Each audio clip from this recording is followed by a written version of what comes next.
छोड़े आ गया हूँ आपके सामने। आज हमारा पॉलिटिका क्लास नंबर 6 लेके, और आज का हमारा टॉपिक है constitutional committees and sources of constitution. Hindi में भी बता देता हूँ, संविधान की समितियां और संविधान के सशोत्र, मतलब कि संविधान कहाँ कहाँ से लिया गया है। तो सबसे पहले हम पढ़ते हैं संविधान की महत्वपूर्ण समितियां और उनके अध्यक्ष का नाम। ठीक है, तो सबसे पहला आइए हमारे पास में संविधान की संघ संविधान समिति। ठीक है, जिसके अध्यक्ष थे जवाहरलाल नेहरू। ठीक है, फिर दूसरी दूसरी समिति आ जाती है हमारे पास में प्रांतीय संविधान समिति, उसके अध्यक्ष थे हमारे पास में सरदार पटेल। ये सब चीज ये सब चीजें रटने वाली चीजें हैं, तो इसमें ना तो मुझे एक्सप्लेन करने की ज्यादा जरूरत है ना कुछ। आप इनको सबको बस यहाँ से नोट आउट कर लीजिएगा और याद कर लीजिएगा। ठीक है, फिर आ जाती है झंडा समिति, प्रक्रिया समिति, नियम समिति, संचालन समिति। ठीक है, और ये वाली समितियां आ जाती है जिनके अध्यक्ष थे कौन, हमारे डॉक्टर राजेंद्र प्रसाद जी। फिर मूल अधिकार समिति आ जाती है और एक अल्पसंख्यक समिति आ जाती है, उनके अध्यक्ष थे सरदार पटेल। फिर एक उप समिति आ जाती है जिनके अध्यक्ष थे के बी कृपलानी जी। फिर आ जाती है हमारी प्रारूप समिति, उसके अध्यक्ष थे डॉक्टर अंबेडकर जी। और संविधानिक सलाहकार कौन थे, वो थे बी एन राव। अब एक चीज का ध्यान रखना है कि बी एन राव जो थे वो संविधान सभा के सदस्य नहीं थे। ये कौन थे, ये थे आईसीएस अधिकारी उस टाइम के, आईएएस, जिसको आज के टाइम में आईएएस बोलते हैं। ठीक है, अब थोड़ी सी चीजें आगे लेके चलते हैं। त्यागी भारतीय संविधान ऐतिहासिक परिप्रेक्षा। अब इसमें कहने का मतलब ये है कि किसने क्या कहा। जैसे साइमन ने संविधान सभा हिंदुओं की संस्थान है, ये कहा था। चर्चिल नाम के एक व्यक्ति थे, उन्होंने कहा था कि संविधान सभा में एक विशेष वर्ग का वर्चस्व है, मतलब कि एक एक विशेष वर्ग जो था उनको टारगेट करके बोला गया था। अब ये लाइन इंपॉर्टेंट है तो इसको लिख लीजिएगा। केवी राव ने केवी राव ने कहा था कि डॉक्टर अंबेडकर को संविधान का जनक एवं जननी दोनों कहा गया है। ये मैंने यहाँ लिखा भी होगा। ठीक है, अंबेडकर ने बोला कि मैंने तो केवल वही किया है जो मुझसे कहा गया, मैं तो किराए का टट्टू हूँ, मतलब इसी लैंग्वेज में बोला था। ठीक, अब समझते हैं यहाँ पे। आलोच आलोचना, संविधान को वकीलों का स्वर्ग कहा गया है। ठीक है, व्यक्तित्व, के वी राव ने कहा डॉक्टर अंबेडकर को संविधान का जनक व जननी है। अभी बताया था मैंने आपको, ये इंपॉर्टेंट है तो इसको नोट कर लीजिएगा, इस पॉइंट को। ठीक है, ये भी मैंने बता दिया। ग्रेनविले ऑस्टिन ने कहा कि भारतीय संविधान में सामाजिक दस्तावेज है। ठीक है, अब कब क्या हुआ, उद्देश्य प्रस्ताव और पूर्व स्वराज स्वराज, ये मैं आपको पहले बता चुका हूँ ये चीजें। अब हम चलते हैं बेसिक स्ट्रक्चर पर। पहले क्या था और अब क्या है, समय समय पर संशोधनों द्वारा वृद्धि जो भी हुई उसके बारे में। अभी हमारे पास में एक बेसिक स्ट्रक्चर जो पास हुआ था वो क्या था और अब क्या है हमारे पास। तो 26 जनवरी 1950 में हमारे पास में संविधान के अंदर 22 भाग थे। ठीक है, ये रहे 22 भाग थे। ठीक है, कितने अनुच्छेद थे, 395 अनुच्छेद थे, मतलब कि आर्टिकल्स थे। और अनुसूचियां हमारे पास में सिर्फ 8 थी। लेकिन समय समय पर संशोधन हुए, जैसे जिसको बोलते हैं हम अमेंडमेंट्स अमेंडमेंट्स हुए।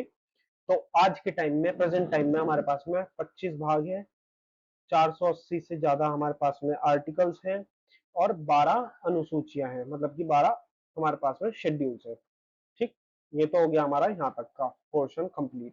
तो ये हमारा संविधान की समितियां और उसका एक मिसलेनियस ऐतिहासिक वाला जो पार्ट था वो सब हमारा कंप्लीट हो गया है आज। और हम स्टार्ट करेंगे संविधान के सशोत्र। सशोत्र मतलब ये होता है सोर्सेस ऑफ कॉन्स्टिट्यूशन, मतलब कहाँ से क्या चीज ली गई है। तो आ जाते हैं सबसे पहले अमेरिका पे।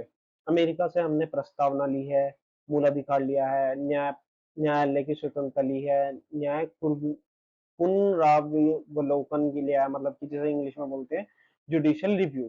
ठीक है, महाभियोग लिया है और उपराष्ट्रपति का पद लिया है। ठीक, अब इसके अंदर ये जो मूल अधिकार है ये बहुत इंपॉर्टेंट चीज है। इसको क्योंकि बोला जाता है bill of rights, bill of right. या फिर कह सकते हैं भारत का मैग्ना कार्टा। यहाँ पर लिखा भी है the right bill of rights and the state of न्यायपालिका। Britain UK. अब ब्रिटेन यूके पे आ गए हम। ठीक है, वहां से लिया गया संसदीय प्रणाली ली गई है, विधि का शासन बोल सकते हैं या फिर विधि के समक्ष समानता बोल सकते हैं। एकल नागरिकता मतलब कि सिंगल सिटीजनशिप ली गई है और प्रधानमंत्री का पद लिया गया है वहां से।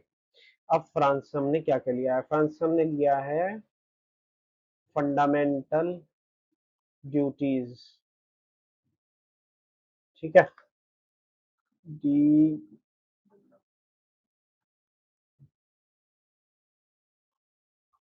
फंडामेंटल ड्यूटीज और न्याय शब्द मतलब कि न्याय शब्द ने न्याय वर्ड, ये जो है ये हमने कहाँ से लिया है? फ्रांस से। अब ये चीजें जो हैं ये याद करने वाली हैं, तो हम इनको सिर्फ याद करने पे ध्यान देंगे इनका, क्योंकि समझने वाली चीज इनके अंदर कुछ है नहीं। ठीक है, ये तो हमने तीन मोटे मोटे बता दिए, बाकी की मैं पीडीएफ आपको प्रोवाइड करवा दूंगा। बाकी मैं बता देता हूँ, आप लिख सकते हैं। ठीक है, फिर हम आ जाते हैं कनाडा में। कनाडा में हमें मिलती है शक्तिशाली केंद्र मतलब कि सेंट्रल पॉइंट, जो या आप बोल सकते हैं सेंट्रल गवर्नमेंट का पॉइंट। ठीक है, राज्यपाल मतलब कि गवर्नर। अवशिष्ट शक्तियां मतलब कि एक मिसलेनियस पावर मिल गई कि किसके पास? केंद्र के पास। ठीक है, और यूनियन जो वर्ड है वो भी हमने कनाडा से लिया है। अब ऑस्ट्रेलिया। ऑस्ट्रेलिया बहुत इंपोर्टेंट माना जाता है। ऑस्ट्रेलिया के अंदर से हमने लिया है समवर्ती सूची। ठीक है, और केंद्र राज्यों के बीच का संबंध, ये हमने कहाँ से लिया है? ऑस्ट्रेलिया से।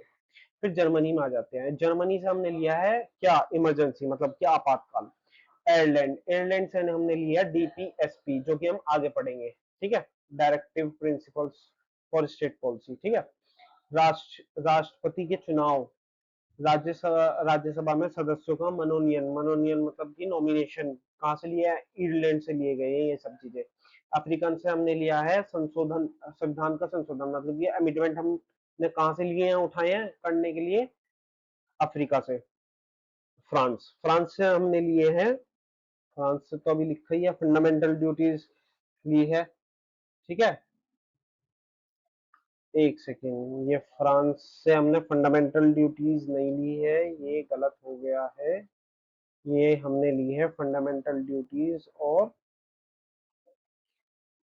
न्याय शब्द हमने लिया है रूस से मतलब कि रशिया से। रशिया। रशिया।